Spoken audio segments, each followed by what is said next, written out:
Ne pas juger sans avoir regardé l'intégralité de la vidéo disponible sur ses réseaux sociaux. Vous savez, dans la religion, il y a ce qu'on appelle les enseignants, il y a ce qu'on appelle les docteurs et tout ça, les 5 ministères. Les 5 ministères qui existent, selon Éphésiens ou selon les Écritures, existent dans la religion comme dans la foi. En fait, la foi a ses 5 ministères, la religion a ses 5 ministères. Donc, il y a des docteurs religieux, des prophètes religieux, des pasteurs religieux, des apôtres religieux, des évangélistes religieux. Maintenant, il y a des docteurs dans la foi, des pasteurs dans la foi, des évangélistes dans la foi, des apôtres dans la foi et des prophètes dans la foi. Quelle est la différence? C'est que ceux qui sont dans la foi sont en Dieu.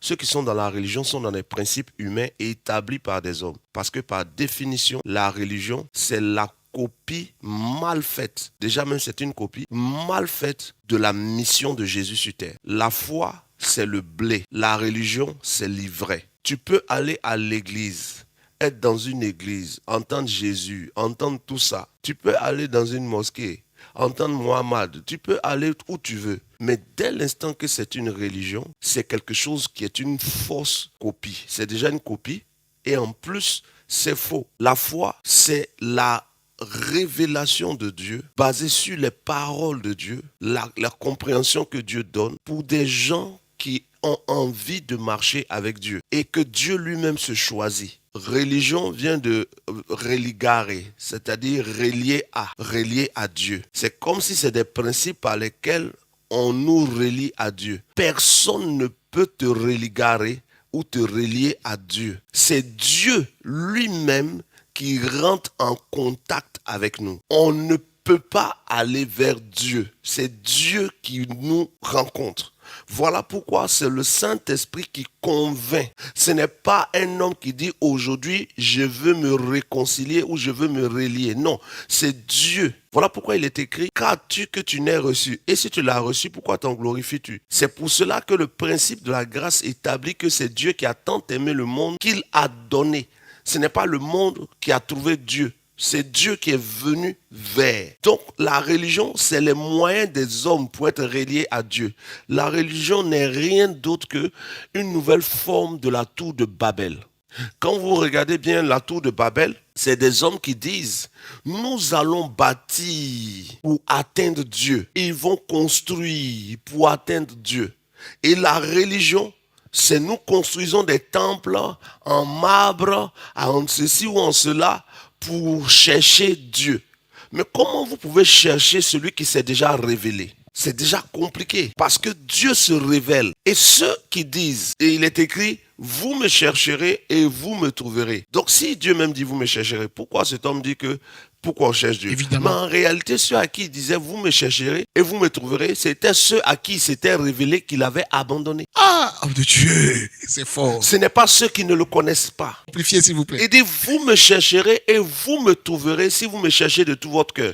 Mais à qui il parlait? Au peuple d'Israël qu'il avait abandonné. Donc, je me suis révélé, mais vous n'obéissez pas. Donc, je me retire et vous me chercherez maintenant. Donc, la religion, c'est des hommes qui n'ont jamais rencontré Dieu, qui établissent des principes pour atteindre Dieu. Parce que l'homme même dans sa naissance et dans son essence a en lui la pensée de l'éternité. Tout homme qui naît sent qu'il y a quelque chose au-delà de ce qu'il voit. Certains athées et certains kémites ou plein de noms bizarres maintenant qu'on a là nous disent par exemple que quelle est la preuve qu'il existe quelque chose au-delà de ce qu'on voit. Mais le jour où un kémite ou un athée te demande ça, demande-lui s'il rêve. Oui, tout le monde rêve. Moi, je rêve. Tout le monde rêve. S'il dit oui, le jour où il te sortira un enregistrement de son rêve, on va lui donner une photo de Dieu. Il va dire qu'il a retenu le rêve. Nous aussi, on a retenu les paroles de Dieu. Parce que les gens disent, le jour où vous nous montrez une photo où on voit Dieu, ou bien on voit Dieu comme ça, on va croire. Parce que ce qu'on ne voit pas n'existe pas. Mais ton rêve là, tu le vois ou tu ne le vois pas? C'est réel ou c'est pas réel pour toi? Si c'est réel C'est pour réel toi. pour moi. Le rêve, c'est réel pour moi. Jusqu'à même 2 fois même là, on te poursuit dans les rêves, tu sors essoufflé. Tu sors essoufflé. Donc, le problème, ce n'est pas de parler beaucoup. Parce que la religion est une déformation du plan de Dieu. Les gens disent Dieu n'existe pas. Il faut donner telle preuve. Mais le rêve est une preuve qu'au-delà de ce qu'on voit, il y a une réalité. Les scientifiques ne font que découvrir ce qu'ils n'ont pas créé. Yes. Quand tu crées quelque chose, tu ne le découvres pas. Ça, c'est clair. Tu en es l'auteur. Donc les scientifiques n'ont pas créé le monde. Il ne faut que découvrir des choses que quelqu'un a créées, Ouais. que eux-mêmes ils attestent logique. Ouais. Eux-mêmes disent c'est logique. Ouais. Eux-mêmes disent c'est cohérent. Ouais. Mais ils disent il n'y a pas de Dieu. Parce que tant qu'ils n'ont pas vu Dieu, alors ils ne peuvent pas dire qu'il y a quelqu'un qui est derrière. Donc ils nous donnent des vidéos de leurs rêves. Parce qu'ils demandent des preuves. On veut des preuves, des supports, des choses qu'on peut toucher pour prouver que Dieu existe. Mais comment on va toucher vos rêves là? C'est là où on va savoir que nous aussi on doit donner quelque chose qu'on touche pour montrer que c'est Dieu qui existe. Le rêve ne peut pas se démontrer par une vidéo ni par une photo, mais il existe. Ouais. Il se manifeste. Les émotions. Demandez à un athée, est-ce que des fois tu as déjà été triste? Il va répondre quoi? Oui, c'est un sentiment. D'accord. Prouve-nous, donne-nous une preuve de ta tristesse. S'il dit je pleure, d'autres pleurent de joie. Qu'est-ce qui prouve que tes larmes expriment une émotion? Les émotions se constatent, mais ne peuvent jamais être prouvées par la science. Tu comprends ça? Mais pourtant, on le ressent réellement. Mais tu vas dire, je sens la présence de Dieu. Ils vont dire, où il est? Et toi, tes émotions, elles sont où? Et c'est ça qu'on appelle le principe de la foi. Le Dieu que les yeux ne voient pas. Il se révèle à des personnes de manière individuelle. Yes. Et ceux qui ne sont pas appelés au salut ou qui n'ont pas compris la grâce de connaître Dieu demandent des preuves physiques. Or, nous sommes dans une dimension spirituelle. Ça, c'est la foi. C'est Dieu qui se révèle à des hommes qui expérimentent Dieu dans leur réalité, quoi qu'ils ne donneront ni vidéo ni photo. Le monsieur est triste. Il n'a aucune mesure, ni en science, ni dans la médecine, aucun appareil ne peut révéler une émotion. Mais l'émotion peut se constater parce qu'on va voir qu'il pleure. Moi, il pleure, on lui demande, il va dire, je suis triste. On accepte que c'est une émotion. Mais on ne peut pas démontrer cette émotion. Vous comprenez? De même, il faudrait que ceux qui se jouent les athées comprennent que on voit les miracles. Les miracles sont palpables. Les guérisons sont palpables. Mais on ne voit pas le Dieu qui fait. Ça ne veut pas dire que parce qu'on ne le voit pas, il n'est pas l'auteur. Ce n'est pas parce qu'on ne voit pas l'émotion que les larmes n'en découlent pas. Comprenez? Donc, nous qui sommes dans la foi, nous avons une relation avec Dieu. Ceux qui sont dans la religion cherchent à avoir des relations avec Dieu à travers leurs pratiques. Il faut prier, Yes. il faut jeûner, il faut.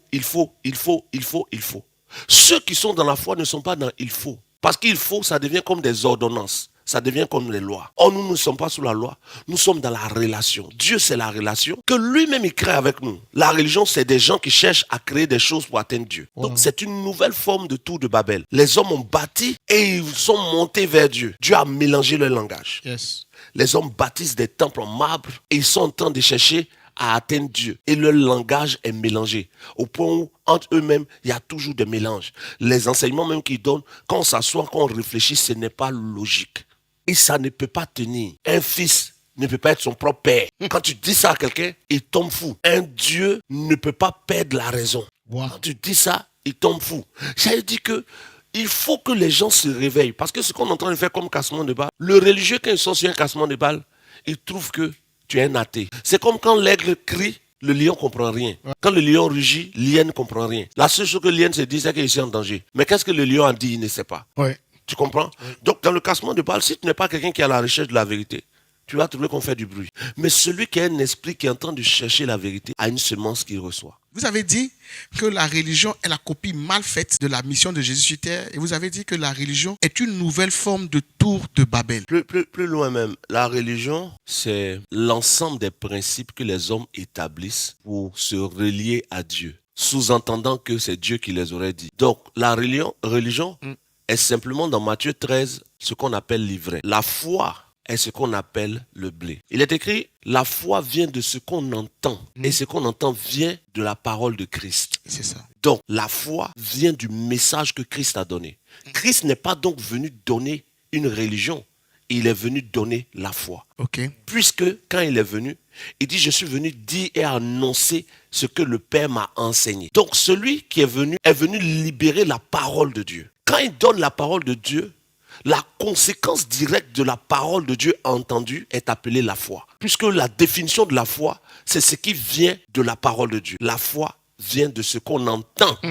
Et ce qu'on entend vient de la parole de Dieu. Dès l'instant que la foi vient de ce que la parole de Dieu soit relâchée et entendue par quelqu'un, Jésus est venu établir la foi. Maintenant, la parole que lui, il a relâchée, qui vient de Dieu, établit la foi. Ce que les hommes ont entendu, sans avoir eu le Saint-Esprit pour le comprendre, va devenir un message qui établit la religion. Voilà pourquoi il est dit un semeur sorti pour semer. Le semeur sema la sémence. Il a sémé la sémence.